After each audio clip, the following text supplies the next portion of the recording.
आता जे विधान होतं की पांडुरंगाला चालतं मटण खाल्लेलं, याबद्दल तुमचं मत काय? मी ज्या वर्णातून येतो, थोडक्यात अवर्णातून येतो मी, शूद्राच्याही खाली आणखीन आम्ही आहोत. आणि जातींबद्दल सोडा, पण खाद्यांबद्दल पण वारकरी संप्रदायामध्ये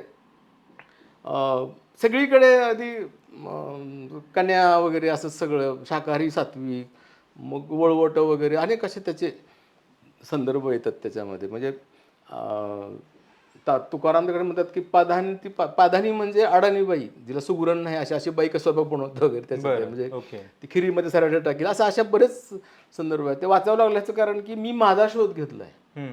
आम्ही कुठं आहोत सगळ्या त्या संत साहित्यामध्ये. त्यात पण सगळ्याच जातीचे संत आहेत, फक्त मांग संत कुणीच नाही आहे बरं का. पण तत्कालीन महार जातीचे पण 6 संत आहेत, एकाच घरातले 5 आणि भागू महारील.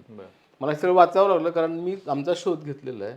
आणि सगळ्यांना एकच वर्णश्रेष्ठ वाटतो, सगळ्यांना आकर्षण आहे परत की आपल्याला वरच्या वर्णाचं मागच्या जन्माची पाप केलेलं आहे ना, म्हणून मला हे खावं लागतं, मग आता हे सोडलं तर पुढच्या जन्मी चांगला जन्म मिळेल, असं सगळं ते त्याला कर्मविपाक नावाचा जो काही भानगड आहे, सगळी ती प्रोसेस आहे, त्याचं ते सगळं आहे. ते मांसाहार कुठंच नाही आहे, कारण वारकरी संप्रदाय हा शाक्तांच्या बऱ्यापैकी विरोधामध्ये जातो, वैष्णवांकडे जातो. त्यामुळे त्याच्यामध्ये शाकाहारी ह्याचं काय म्हणतात त्याला, शाकाहाराचा पुरस्कार केलेला आहे, काय खावं वगैरे.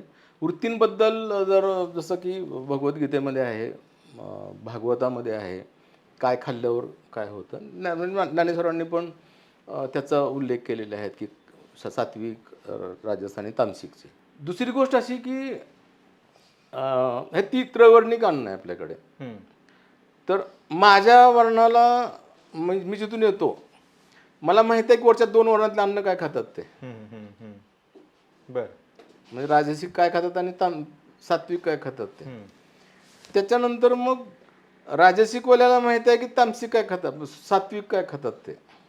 आणि आम्हाला माहिती आहे की दोघं काय खातात ते, त्यांना माहित नाही काय काय खात होते. हा सगळ्यात मोठं, ही जी सगळी खाद्यसंस्कृती असेल, कपडे असतील, भाषा असेल, आपल्याला वरून खाली आलेलं आहे, खालून वर गेलेलंच नाही आहे.